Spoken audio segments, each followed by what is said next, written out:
was a supply and demand. So we send for folks from the Asian countries, to come and do help with the construction work.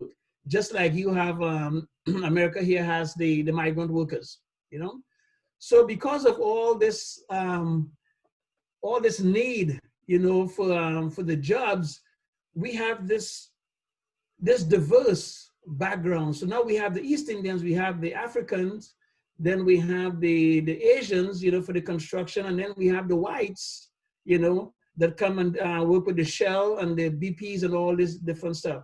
So growing up in Trinidad and Tobago, never heard of the word diversity. Didn't know what it meant. It was never in our vocabulary. Multiculturalism, wow, never heard of it. And I've lived there for most of my life. But we worked together. It was always very inclusive, very equitable. So we know all these terminologies before they became what they are now, And I think it's back to that basic love and respect, for each other. Okay. And I tell folks, whatever you give out, is going to project, it's going to permeate, your smile, the way you treat people, the way you speak to folks, like this group here today, it's like, whoa, what a handsome group, you are, and that's how we were raised. Mom and dad said, love and respect people, irregardless to where they're from, what they bring. Now, if they're being negative and being destructive, then you don't want to go there, right? So I tell folks, and I tell my kids, I've got 3 kids married, and I've got 3 kids, and Miss Riesland knew them all. I mean, she was responsible. I blamed her for their successes. I sent them to school. I said, you're in charge of my kids. And when I told them, I said, guess what? I'm going to talk to Miss Riesland and some of our church group. Oh, say hi to us. Hi from us, So I'm just saying the kids, one is in Seattle. He's a financial analyst with Microsoft. Then I have my son, Malcolm Jr., is finishing up his PhD in rhetoric in California. He wants to be the president of a college one day. And then my daughter, I call her the sick one in a nice way. She used to stay up 3 o'clock every morning just to get that last homework assignment done. She got a full ride to Princeton University at 17 years old. Then she went to Washington and Lee Law School right after that. So she has a law degree, practiced law for a while, and then one day she says, Dad, I don't want to do this law stuff. I want to do something different. I said, Angie, are you kidding me? Making all this money, you're going to leave? She said, well, one of these days, you're going to understand. And then she says she wanted to follow in Pop's footsteps. So she went and got a PhD in the University of Virginia in clinical psychology. Oh. So she heads up George Mason University, one of the chairs of the psych department, and now she's one of the experts in diversity, equity, and inclusion, right? So these are the kids that I raised. But going back, and I hope we have time for these questions, but going back, I tell folks and my kids, I said, whatever you put out, you're going to get back, right? So in 1965, folks asked me, well, how did you get here? And that's the kind of joke, because I'm a prankster. I say, well, I flew. They say, oh, no. How did you get here? What's the journey? So in 1965, Mom and Dad, John and Mildred Oliver, there are 10 kids in the family, 6 boys and 4 girls. I'm the second to last. I'm the second youngest one. And we drove Mom crazy. Oh, my gosh. Dad was working, and Mom is the only one at home. So they got tired of us, they say, listen, man, I mean, we need to get a break from you guys. So as we got older, we had the older siblings took care of us. So Mom and Dad said, well, we're leaving you guys for a while, and we're heading out. We're going to go to London to visit my sister. She's a registered nurse in London. So here's Mom and Dad left at for 3 months, almost 3 months, to do a cruise in London, England. And we had my older brothers, take care of us. So when they got to London, England, they formed a friendship with 2 white folks on this journey. These guys knew about my mom and dad's birthday celebration, Christmas, New Year's, everything. Was a beautiful friendship that they formed in 3 months. And then this couple was from all places, Chuckanut Drive, Bellingham, Washington in 1965. 1965, Chuckanut, Bellingham, Washington. How does that come into, into my story? So I ran track over at Walla Walla Community College for 2 years, and I missed my wife because there's a lot of discrimination and racial stuff going on there. And I told my dad, I said, Dad, I'm coming home. I said, this is not for me, man. I don't like it. He says, no, you're going to stay there. And you know your purpose. You're going to get your bachelor's. You're going to get this. And he started calling stuff. I said, well, what do you know about bachelor's and stuff? You dropped out in 5th grade. What does this guy know? He says, you're going to stay there and get it. He said, because pretty soon, everyone's going to have a bachelor's degree. And I'm saying, how do you know all this stuff? He said, one of these days you're going to realize. And that's what the parents always say, one of these days, So I told him, I said, Dad, I'm coming home, miss my girlfriend. I say, are you going to meet me at the airport or should I call a friend? And he said, what did you just say? And I got scared and I hung up the phone. I dropped the phone because I never talked back to this guy. He says, okay, you got 2 weeks. And I came home, got married, went to New York because I tried to get away from the discrimination, the racial stuff, on the West Side here. So when I got there, it was the same old Caribbean party scene. You go to this dance at 8 o'clock at night in a basement, and at 4 o'clock in the morning, it's still looking dark, but it's late, So I called my dad. I said, Dad, this is not working out. What do you recommend? He said, well, I know some folks in a place called Bellingham, Washington. Why don't you give them a call? And I did. Back in the day, we didn't have the emails, so I made the call. And Mr. Swanson was the head.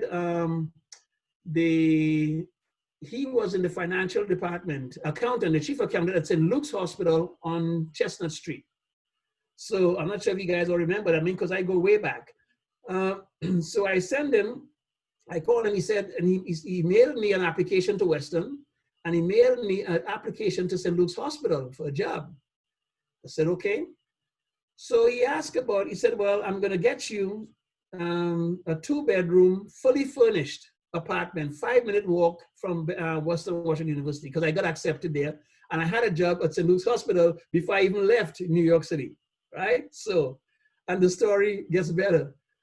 So the night before, they're asking us, well, what sort of pillows you want? What sort of sheets and all this sort of stuff. And I say, hey, 6 boys and 4 girls, 6 boys slept on 1 bed, the biggest bed I've ever seen, 3 up and 3 down, I said, anything will do, a couch. He says, no, we're going to treat you right. So they did their stuff. And the night before we left, Marge Swanson she said, what do you guys want for breakfast when you get here? Now, this is going way overboard. I said, well, what do you mean? What kind of cereal you want? I said, okay, well, the only cereal I remember was Fruit Loops when I went to St. Thomas, right?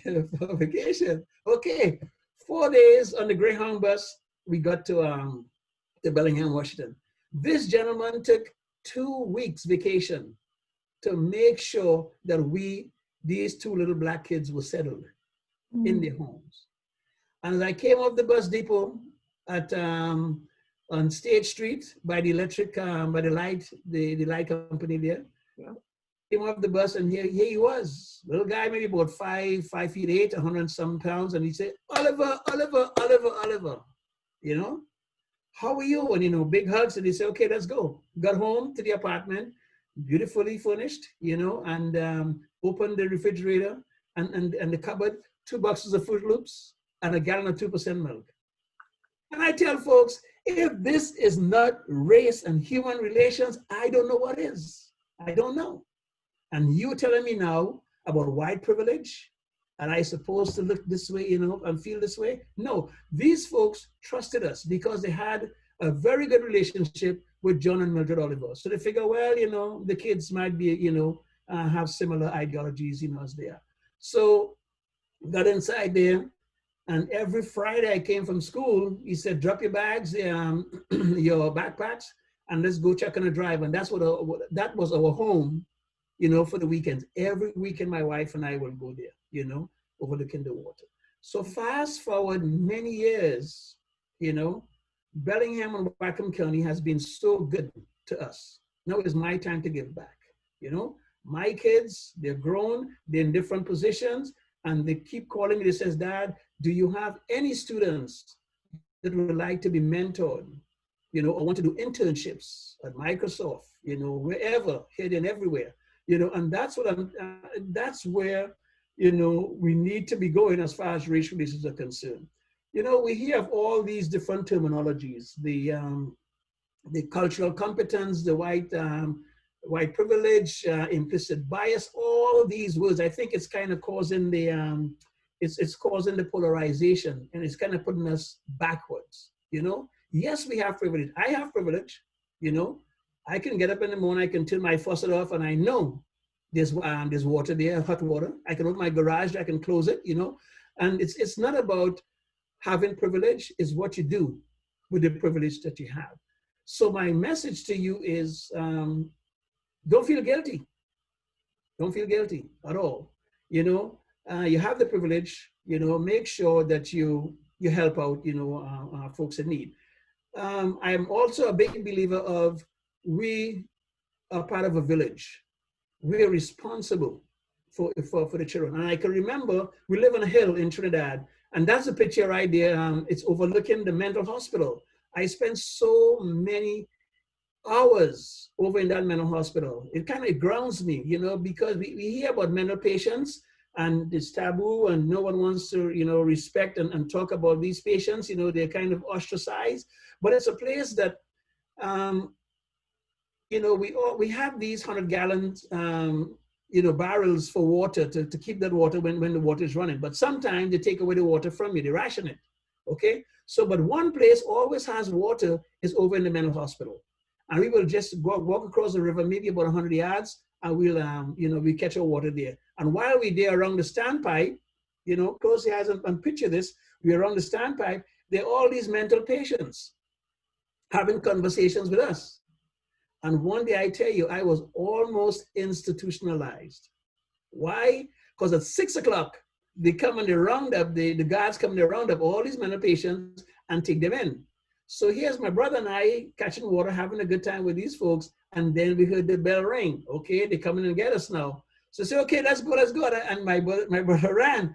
I said, hey, wait a minute. No, I live over here. I live on the hill. Yeah, right. You always say that, you know. So I had to run and leave my bucket, you know. So I might have been, you know, inside there. And I tell that story because it's, you know, we never noticed. We never noticed these folks had mental illness. You know, we had good conversations, you know, with them. And I remember, as far as the Take a Village, you know, scenario is concerned, you know, leaving the hill, I can remember looking back, and I get down the bottom of the hill to go to school. One of our neighbors, her name was Katie, she would look at my mom, she said, Mildred, we got him. And then when I look back, Mildred closed the door.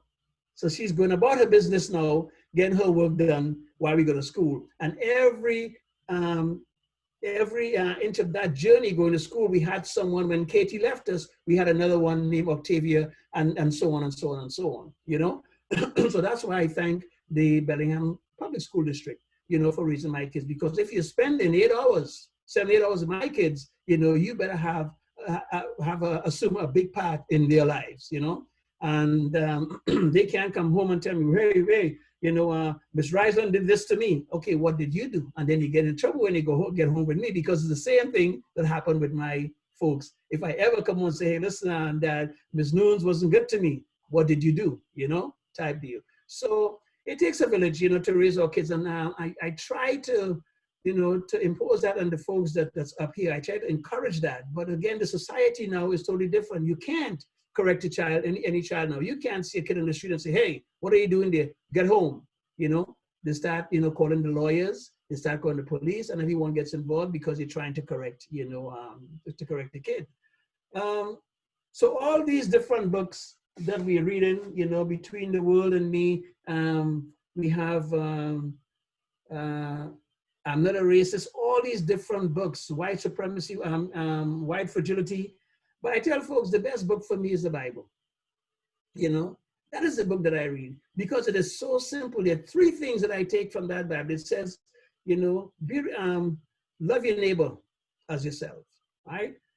Do unto others they like them, have them do unto you, right? And I am my brothers and sisters keepers. You know, if we live with that kind of that mindset, you know, I think all this diversity, equity, inclusion stuff, you know, it will come easy. But we can't get to that academia rhetoric if we don't master civility, you know?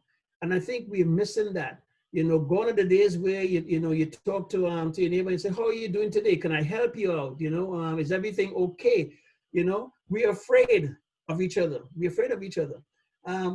We talk about cultural competence. How many of us can leave the comforts of our home and go into the Russian community, go into the Sikh community, go into the Hispanic community, right? This is what I do. I mean, I do the assemblies at the high schools. And I went over to, one day I went over to Ferndale High School. I had this conversation. I said, wow, I said, you guys look so diverse. Everything feels so good, you know, and I got hugs and all this stuff from some of the kids. And at the end, I got a letter written in about maybe 24 font. And it says, you Malcolm boy, before we put the noose around your end neck, before we knock you off the pedestal and put a noose around your end neck, don't come back to Ferndale.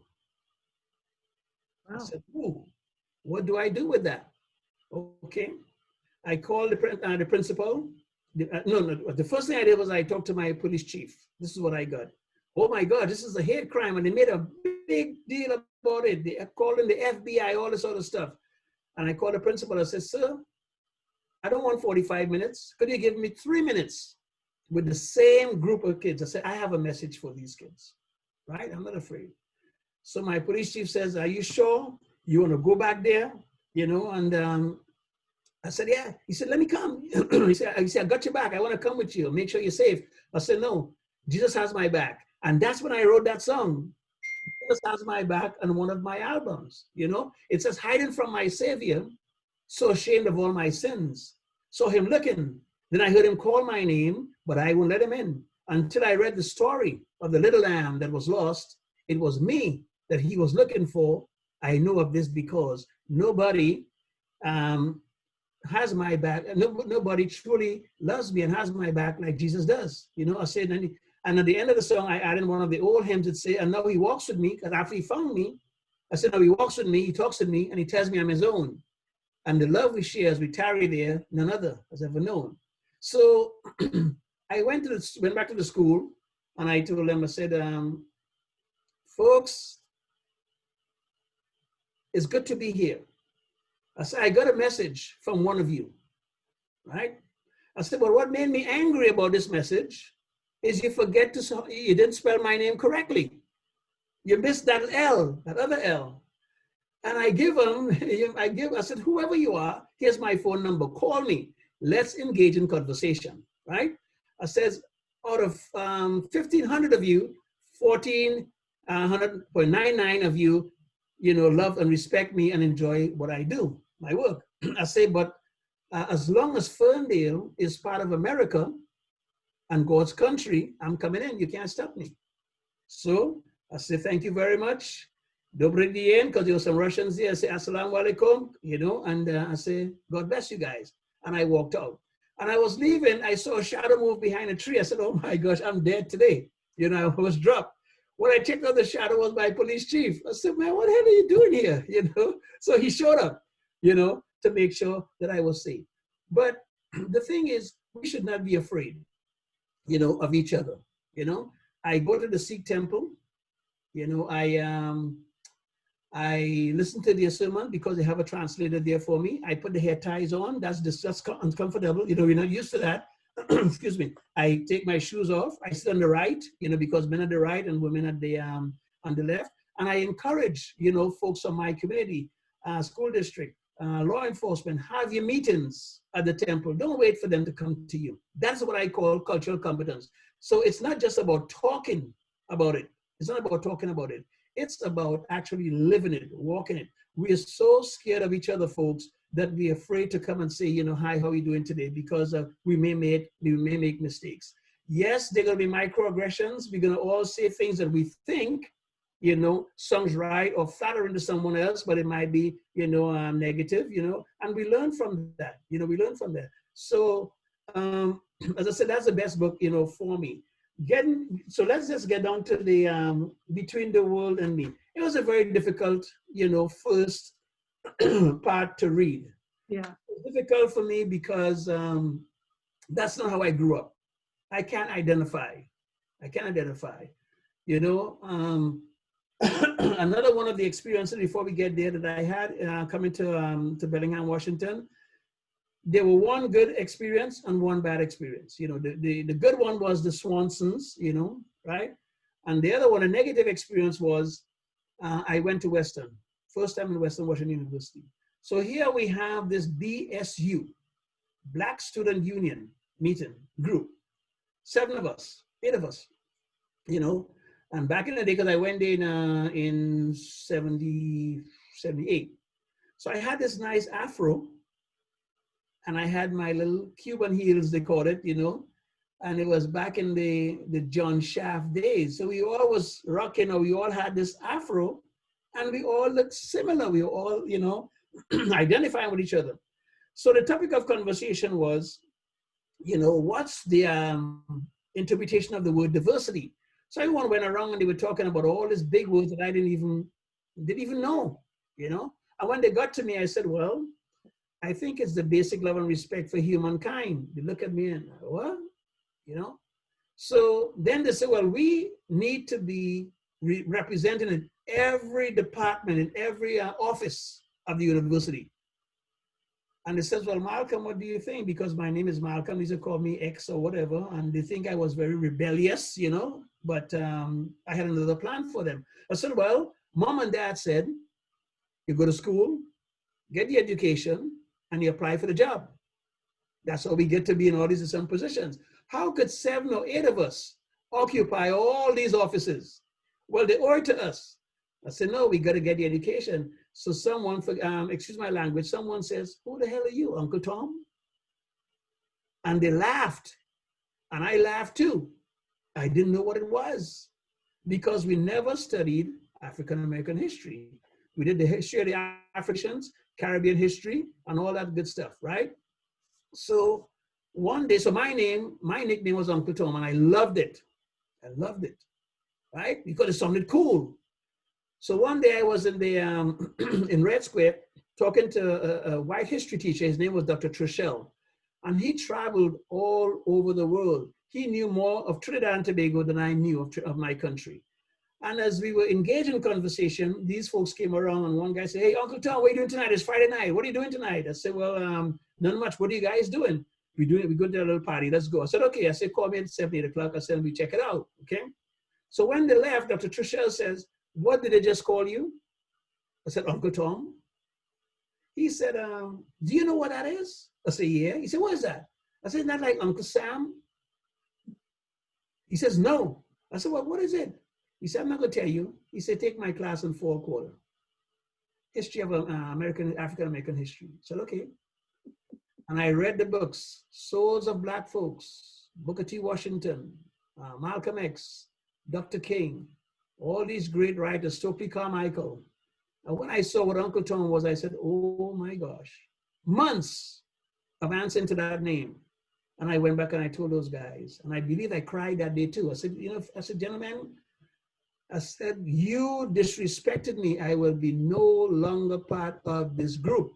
Well, come on, Tom. You're just joking. No. And I was out. And that's where my separation from the African-American community came, because they didn't understand me. They say, I'm here. I don't understand the history. I am, you know, from the Caribbeans, under the coconut trees, drinking pina coladas. I don't know the history. But I say I have your skin color, and I still get the looks. I still get the looks from folks who say, but I choose to do things differently, you know? And I am so blessed to have a cultural upbringing that's different than that of the United States. You know, I told my kids, you're American in passport and birth certificate. I said, but culturally, the upbringing has to be from Trinidad and Tobago, where we respect and we love each other because we're all God's children. So this book for me, it was hard to read. It was hard to read, very hard to read, because I have not, I mean, my and I'm kind of scattering all over here with the questions and stuff. But my upbringing, I didn't go through all this stuff here. I didn't go through all this here at all. You know, in the street, we could have gone to the streets, but mom and dad protected us. You know, they knew the good side of town, the bad side of town. You're not gonna be hanging with these guys. You know. And it was hurtful that we couldn't hang out with our neighbors because some of them were good, some of them were bad. So it's about, you know, the choices, you know, that we made. But it was sad in the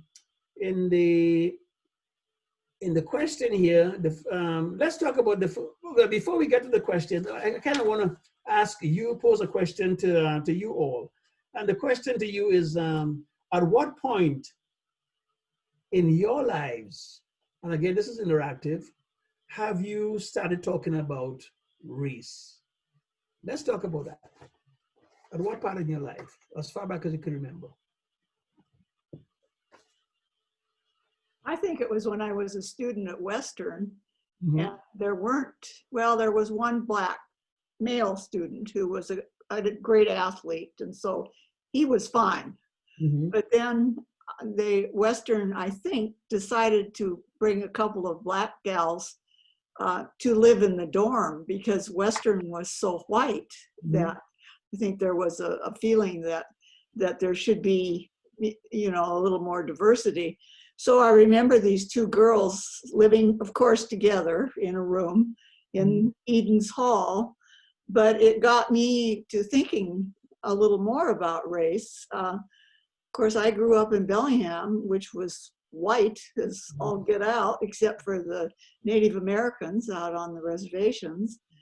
And the stories I always heard, and I think some of them were true, were that anybody of color that arrived in town was escorted to the county line.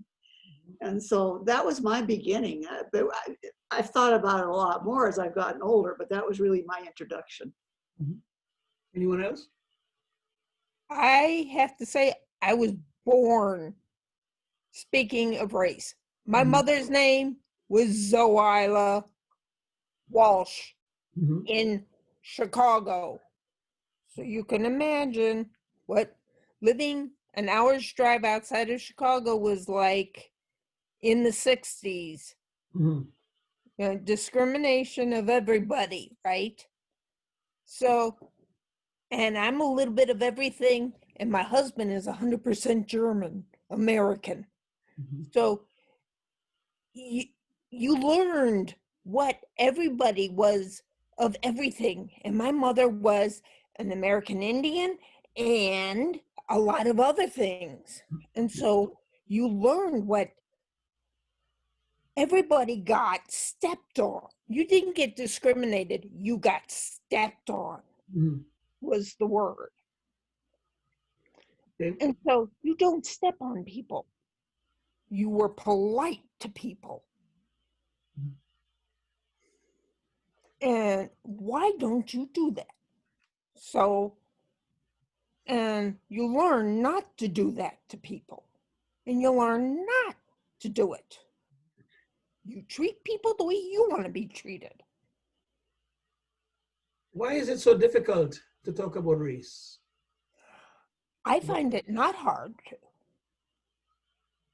My grandmother lived in the south side of Chicago in the Italian neighborhood. So I find it not hard at all. I guess my introduction to people of color, we had a large Hispanic population. Yeah. In our small first town. Black student in my high school was a AFS student by the name of Ephraim Zabunian. The class of 67. No, 69. It was my Teddy's. senior. Was yours? Teddy's class. I thought he was in my class. brother's class. Okay. But he was a very polite, very erudite young man from darkest South Africa. Very intelligent. Yeah. I don't know. I didn't see any difference. My attitude always has been and always will be Mhm. that God created us all the same inside. It doesn't make any difference what color your skin is. I just discovered recently that Crayola has finally made a 24 box of Yeah. skin tones. Hmm. There are actually 40 different shades of skin color. Wow. Wow. So So, go ahead.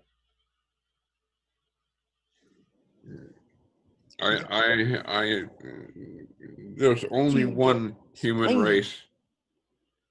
It her can't German be tongue. separated. It can't be broken down.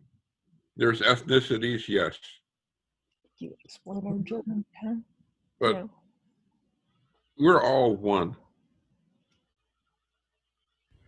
You know, in this book, the sad reality is there's nothing positive that this father is handing down to his son. It's a negative world, you know? What does folks think? I mean, it's you don't trust the police, you don't trust the system, you know. It's such it's a huge burden for a kid, you know, growing up in America, you know. What's the gut reaction? I mean, the question is, what's your gut reaction about this book? You know, what do you guys think? My gut reaction was something similar. Is this is very dark, and as a white girl growing up in the burbs, I certainly did not have that experience, and so I was deeply saddened to read that, to read his story and to hear other people's stories that are similar, and that reality hits me really hard. Mhm.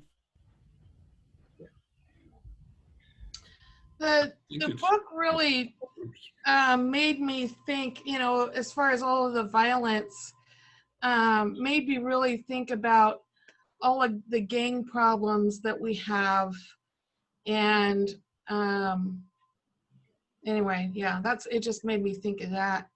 As far as my introduction, when I first started thinking more about race, was when I was working at Ferndale High School. I worked for the Indian Education Department, and it was the best job I ever had. I loved working with the people I was working with, but over time, I would hear between the students different things about race, and then I was exposed to then the whole thing about reverse racism too, which didn't really make sense to me either. But you know, and then I became like really at some point I started feeling like, oh, now I have to be extra cautious about what I say to certain people, but then who are those people that I'm supposed to be cautious with? I don't know. It was an interesting experience, because we had students that would if something happened between them and a teacher, they would pull the race card kind of situation of, how dare you say I'm cheating, you're just being racist. And so administrators had to take care of that. But I've retained a lot of friends from Ferndale, and over even a longer time, I've heard the stories that they don't really talk about. It's not like on the surface of conversations, but it's more behind the scenes about having to be more cautious driving down the street when they come into Bellingham from the reservation, because they're more likely to be pulled over than someone of another color, or someone that's not of color, or doesn't have that tinge of color or whatever. So yeah, so when I read the book, I was reminded of those stories, but then with the ultra violence, it reminded me of the gang violence, of which I have no connection to whatsoever. I don't know anybody that's ever been in a gang. And so that piece of it, I feel like far removed from, and it just, it makes me really sad, and it breaks my spirit to hear that is a reality of some people. Yeah. I wonder about what kind of difference it makes, probably an obvious answer, of living in a big city like Baltimore, where this guy lived, and you know, Ellensburg or Bellingham, because I felt just the fear factor in this, especially this first section, and the next two sections aren't quite as strong that way, but the fear of, you know, something's going to happen to my child unless I beat it out of him, so to speak, you know. You know, and that's the street culture, that's the city life, and it's so sad. I mean, folks, you know, has the saying that you know, once you're there, you can't get out. I mean, you know, I think we can get out from, you know, from the streets, from the crime and all that stuff. It just takes someone who believes, you know, in us, you know, to reach out and help. And I think that's where a lot of you know, a lot of work could be done by our churches, you know, mission work. You know, you get inside there, and you know, you make that offer of a better life, you know. So, and I believe folks can make it, they can make it out of, you know, come out of the areas of poverty and crime. The other thing that they asked the question of how did the streets of Baltimore schools and his parents fail the author as a child, you know? I mean, he was talking about being curious, you know, in school, you know, but that was always seen as mischievous or destructive, you know, his curiosity, and they never really, you know, promoted his curiosity. You know, they were all looking at the, you know, they never supported his curiosity, and they were more involved in the academic process. You know, what do you want to be type deal, and if, you know, if he's not really interested in the academics, there must be something that he's interested in. You know, so when he didn't get the attention, you know, from the teachers and the parents, and, you know, some of the parents never home, you know, so he's home alone, you know, so then the street calls, and there's a family, you know, type way of the streets. You know, they offer you all this good stuff that they think is good, that the parents are not,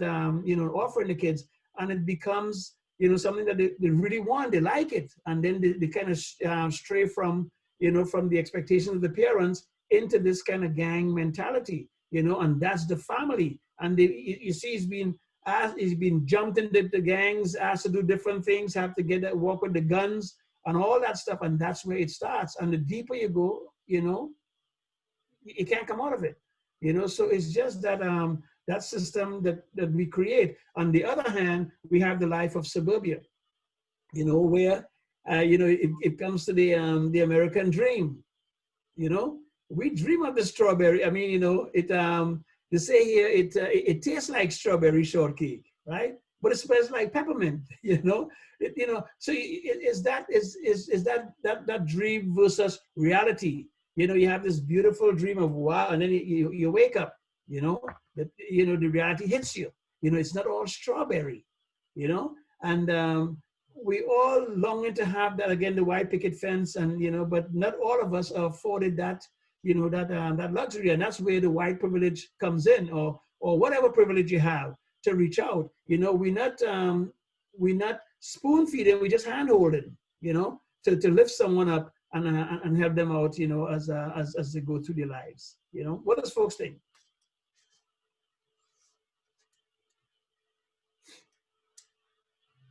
Marianne muted. Hmm? Yeah, she's muted. I don't know if she's talking to us or I don't know either. something else. Yeah. Malcolm, I just wanted to interject a little bit, I guess, because the book had a pretty tremendous impact on me when I read it a few years ago. And I thought, you know, I only have my perspective in life. I don't have other people's perspective. And I thought that Ta-Nehhisi had a unique perspective that if I'm going to understand other folks, I must listen to their perspective. Right. But that's his reality.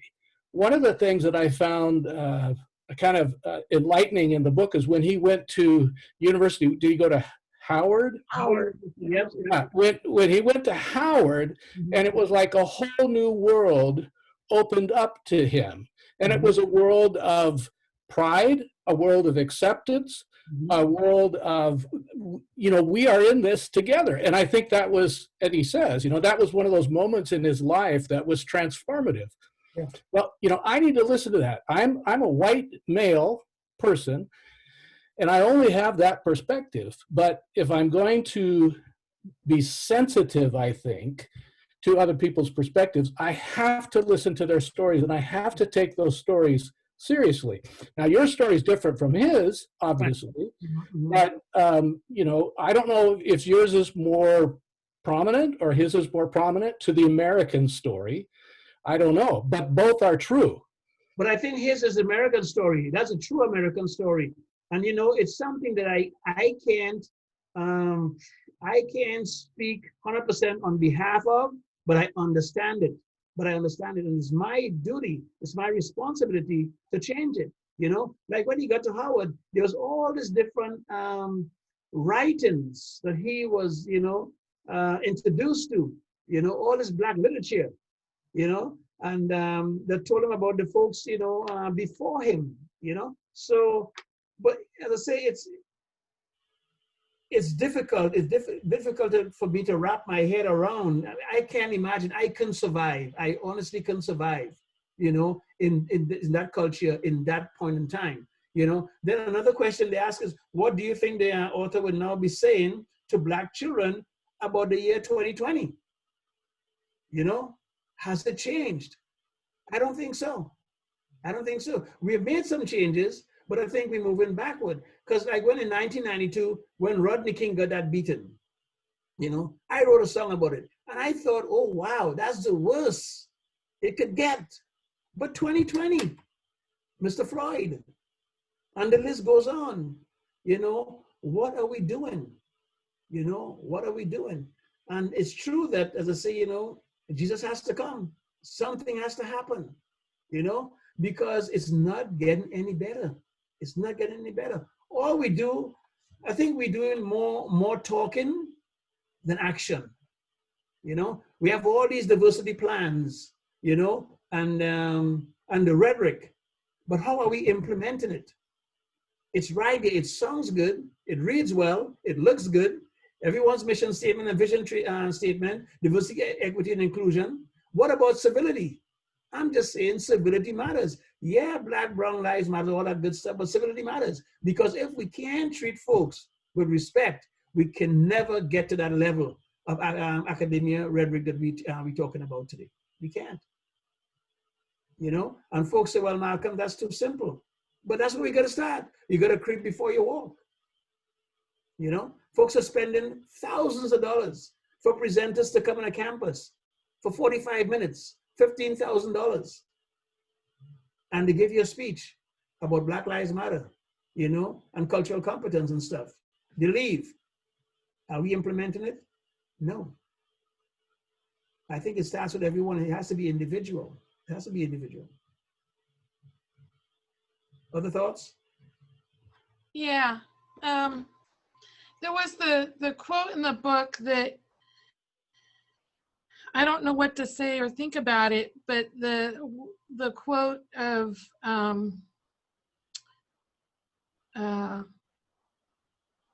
slavery was never destined to end.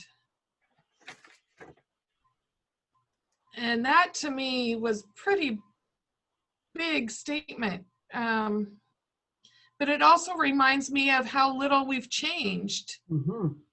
And it reminds me of all of those deaths and killings that you just mentioned, in Rodney King, in all of them. It reminds me of all of that. And in a way, it reminds me of the books in the Bible where it talks about all of the lineage way back, all, the books of lineage. And in this book, he talks about was my grandma and my great grandma and my great great grandma and my great great great grandma. It was not that long ago. Mm-hmm. And America was built on the backs of slavery. And it is because of the backs of slavery that I am privileged. And not to say that I should feel guilty, mm-hmm. because I don't know, maybe I should, but it should also compel me to do more, do better, and do. And my part about the guilt stuff, it's, we didn't do this to each other. I didn't do this to you. You didn't do this to me, all right? Somewhere along the way, some folks took advantage of a race way, way back then, okay? To perpetuate that and say, and make that be, okay, how do we get out of it? What do we do, to move forward? And I'm just saying, folks say, well, the white man owe me, or the white person owe me. And I'm just saying, yes, you owe me. What you owe me is the assurance that this is not going to continue. That's what owed to me, right? And, with the slavery stuff, he talks about the black body. The black body was a commodity. I mean, that was where all the financial gains came from. Look at those buildings, by the sweat of these slaves, and a lot of folks are saying, and again, I can't understand and I can't speak for the African American, but they talk about the reparations. And I have a hard time, accepting something that I didn't work for, right? Okay, so we should be paid something because we were promised the 40 acres and a mule, right? We didn't get it. And I tell my students, and the older African Americans kind of scold me for that. They say, Malcolm, what message are you giving our black kids? I'm saying, folks, you can get the 40 acres and a mule. Go to school, get the education, buy your 40 acres, right? I said, don't get the mule, it's too slow. Get a Humvee or something and trick it out. They say, come on, man, you're joking, right? I said, but it's not gonna come. It's not gonna come. Where the monies need to go is in the education. Education, that's where it needs to go. It needs to go in these impoverished communities, and make sure they get the education as a way out, So, but I have a very difficult time, talking about that history and hanging on to it, and we're going to be talking about it for this. I said Rodney King, 1992, we're still talking about it on a different level. In 2085, it's still the same old topic. What have we done? What have we done, to correct that? As I said, I didn't do it to you. You didn't do it to me. And that's why I'm saying, don't feel guilty, but take what has been done by some cruel people in the past, and let that feed the energy. Let that be the fuel for your energy to move forward. We may not be able to fix what goes on in Seattle, or even Mount Vernon, or, Atlanta, Georgia, but we sure can take care of Whatcom County. We could be best practices here. We can't fix, what goes on back east. But if we be that best practice, in our community, lead with love, and help out in our community, I think folks are gonna come and say, hey, Whatcom County, how come things are going so well up there? What are you guys doing, right? And we could be best practices. But at some point we gotta drop that history. I mean, history is good. It could be used as a means of moving forward, but if we get stuck in that place, I'm sorry for our kids, our generations. I'm sorry for our generations, So we use it as an excuse. Yeah, mm-hmm. Yeah, and we should not be doing that. Mm-hmm. We should not be doing that. We got to learn from that, and okay, what are we gonna do to make things better? And they keep saying, You know, Malcolm, it is simple. I say, but it's in the book. Love your neighbor. And I am not going to move from that to cultural competence until I have, exhausted my efforts, in being good to people. It feels really good when you get out there and you do a good deed. It feels really good, and I don't understand why it's such a difficult, concept. Yeah. We need to educate more to open up more eyes, because I agree with you. Yes, I am not blocking my eyes. Please don't say that I am on Black people. A lot of my friends are Black. Okay. But a lot of people must see how many people came here as white slaves. Do you realize there are still more Irish and Scotch people in this country alone than there are in the UK because of slavery?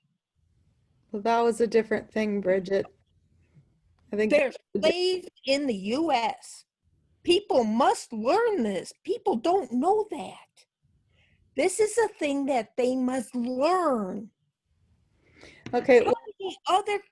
How many other countries did they come here as slaves?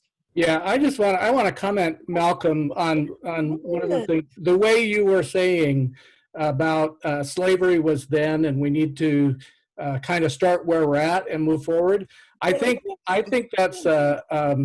that's helpful coming from a person of color.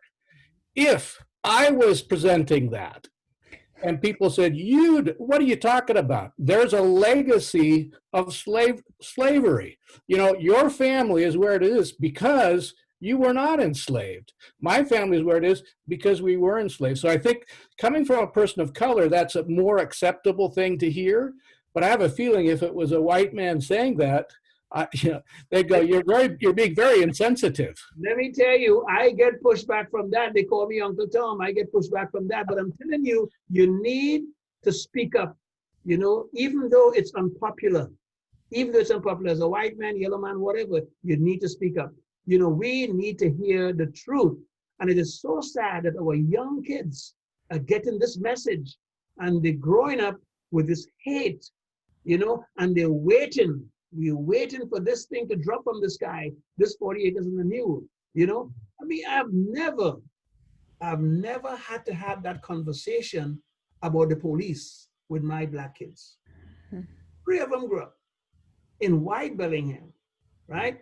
There was a program called, I'm not sure if you guys are old enough to know about this program called DARE program, because you're a bunch of young people, the DARE program, every officer in these schools knew the kids.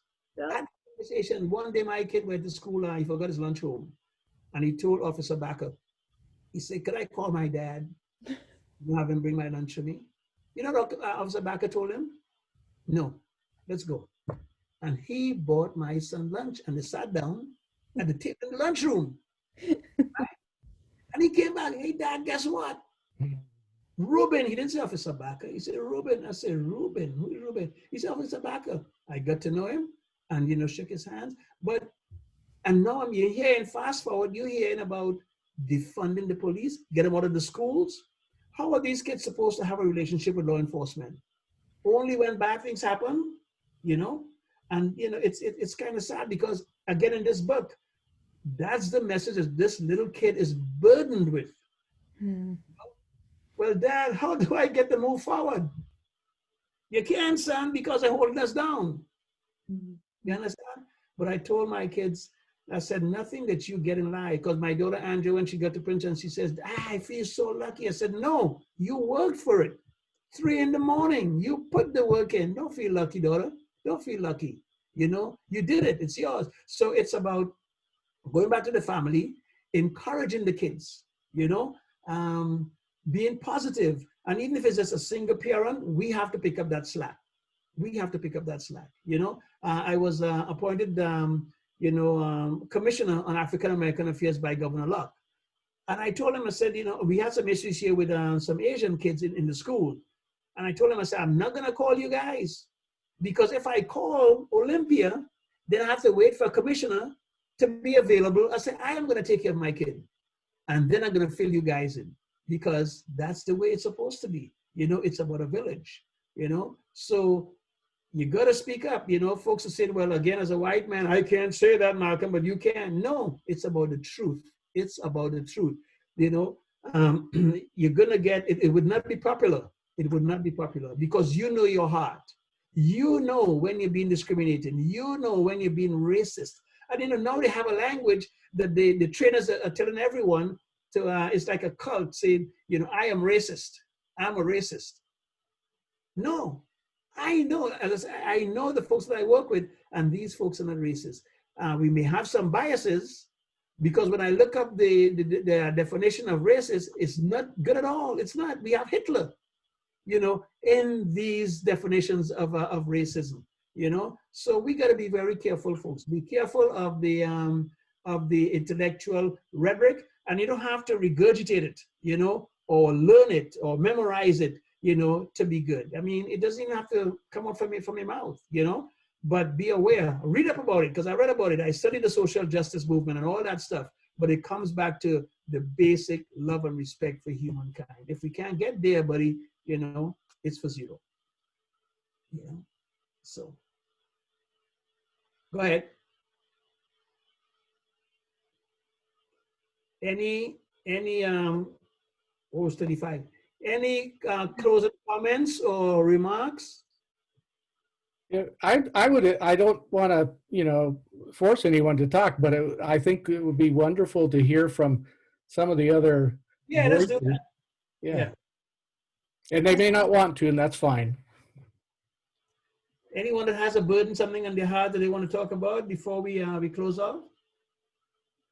Well, I think, can you hear me now? Yeah. Oh, yes. That's Yeah. good.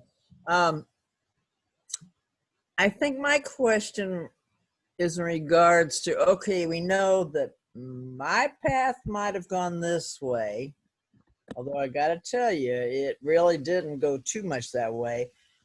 And another's path may have gone this way. How, at the point that we are now, which is wide apart, do I make the approach, or how do we find that cross-link that will bring us back together and say, yeah, but that's what I've always thought too, but I never knew how to say it, and somebody else saying, well, I wish the hell you'd said that, I needed that, you know. Right.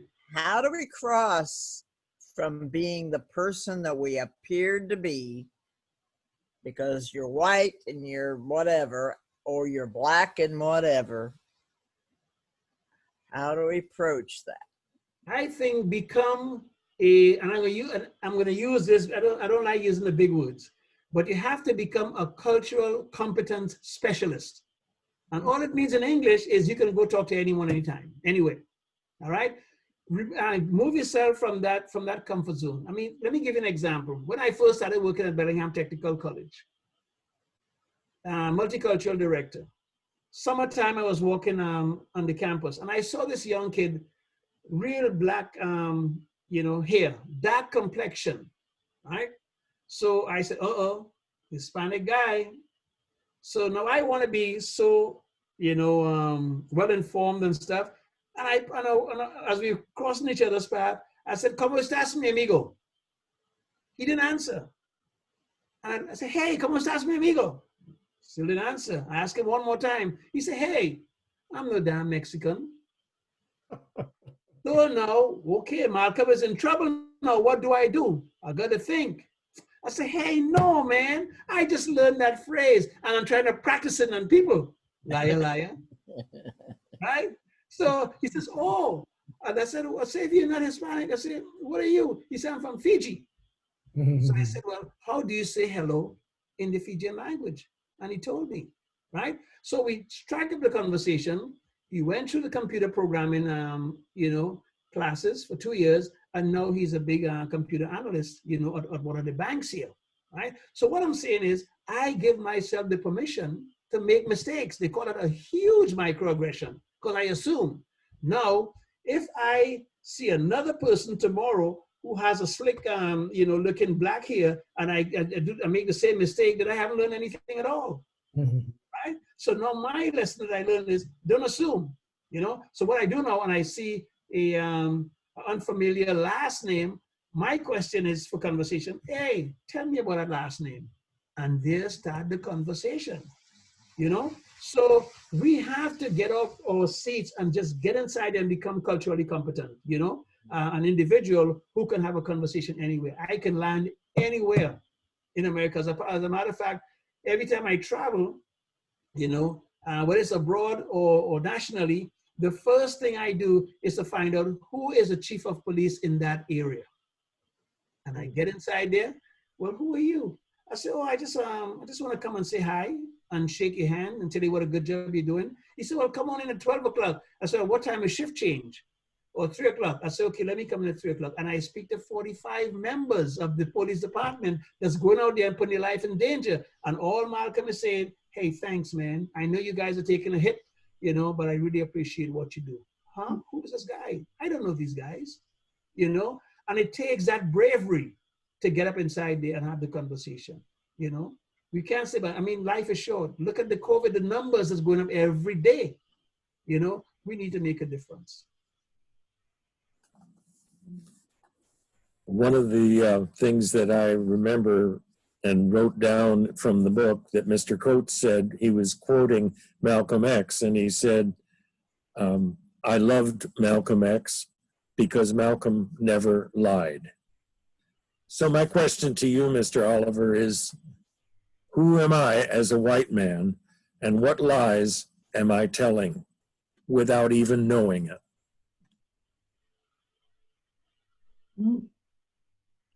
That's a loaded question, young man. Yes. Yeah. Got me. I am speechless. What lies are you telling? But you know your truth, though, right? Right. So hopefully whatever you speak is your truth, right? So then we have to have that conversation to decide, well, who am I to tell you that you're telling a lie? That's your truth, If it's something that's obvious that we know, then of course I can call you on that. But it comes down to trust. Trusting that the other individual and the other part of the conversation is being honest. It comes down to trust. But Malcolm X was basically saying, I think, something about how the people who are white, and I know that's loaded, but anyway, they are basically lying. Much Right. of it. And so my point is, I don't even know how much I'm lying, maybe. Could be, yeah. But again, you know your truth. Okay, the thing is, when Malcolm X made all these different, expressions and, assumptions, he was at this place where he is very angry, angry man. White folks, you're devils, ha, ha, ha, until he went away, to the Middle East, right? And then he had said there he spent time by himself and really thinking about things and came back a different man. And that's what got him in trouble, with the Muslim community, because he was not spouting the negative stuff that he was known for or famous for. He was accepting all people now, and they didn't like that road that he was going down. He even talked to Dr. King, he had never done that before, and started trying to get folks together. And that's why, they assassinated him, because he was finally, getting his head that, hey, listen, man, there's good and bad in everyone. Yeah. I got the impression that he was speaking to the American dream as being the white man's lie versus the idea of the Mecca being a more inclusive and open understanding of the whole world. And I kind of read that as being two very opposite ideas, good, evil, I think that initially that was his thought. You know, there's nothing good about white America. Initially, he was a very angry guy, and I read it in his autobiography. You know, but as I said, that trip definitely made a change. You know, and he spoke about it before he passed. You know, so I think it was very misguided. He was very angry. He didn't believe in what Dr. King was doing. You know, how could he do this? How could he, you know, and you know, and don't fight back. You know, but I think it comes with maturity and you know, and lessons learned, you know, because and that's where I'm at right now. How could he tell me in a negative way, you know, about the white privilege when my experiences, you know, with white America was totally different, totally different. I didn't get that opportunity by a Black community. I got it from folks I didn't even know, you know, and how can I, of good conscience, you know, blame, you know, the white man. That's kind of generalizing things. As I said, there's good and bad in every race, every group. I think we've seen a good bridge, I think, between maybe the 50s and the 60s and what we're experiencing now in Black Lives Matter in John Lewis, because he was active then, Yes. and he was active right up to the day of his death. And I think he was always an optimistic person, but he always knew that there was more that we could do that we haven't done yet. And I think that may be, for me at least, those are the things, that, and maybe Bruce, I don't know if this goes towards you, maybe those are the things that I don't see, those things that we still need to do in order to truly have equality and justice that is kind of doled out equally. Because, you know, I don't see it necessarily, but I do need to listen to those voices that do see it. And I think John Lewis was a perfect example of a very, very loving person who was strong to his commitments. And he wanted us all to get into good trouble. Good trouble. And he spoke up too. You know, he spoke up. You know, nothing was off the table. You know, and that's what I'm saying to you, regardless of color, if you know it's wrong, you speak up. You know, and I'm saying to the Black Lives Movement, the supporters, it was so beautiful where we all came together. Now the destruction stuff, I can't understand the destruction stuff, right? But I'm saying move the fight and the collaboration and the ally stuff from off the streets and bring it in our boardrooms, bring it to the institutes that we work, bring it to the workplace and stand up and say, hey, listen, man, what you just said there, it doesn't sound right. You know, we can't associate ourselves with you. You know, challenge you know, the authorities. Speak up. If it's wrong, then it can be right now. It can. It's about the moral debt that we talk about. You know, we got to speak up. Yeah.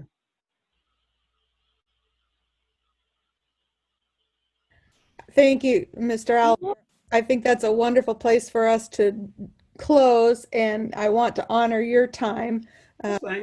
Thank you for doing this for us. This has been really thought-provoking and an excellent way for us to begin our study of this book.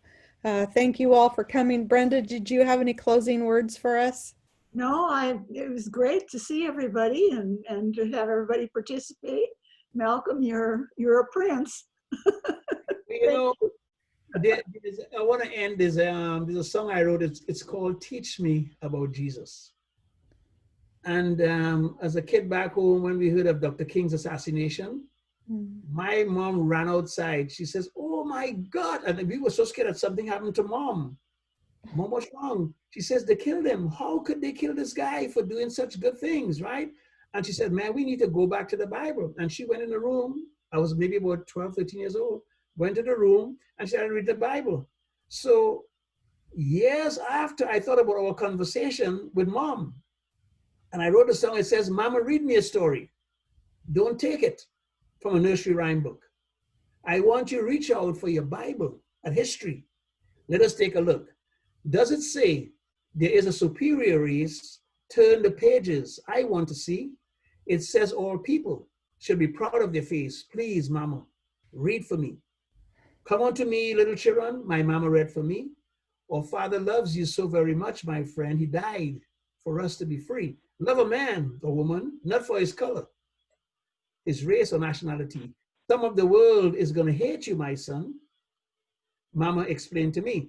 And then as she closed the door, she thought I was sleeping. I said, hey, keep on going. Don't stop reading until I fall asleep. I am somewhere up in heaven in the middle of a dream. What's the color of my brother? His face, I cannot see.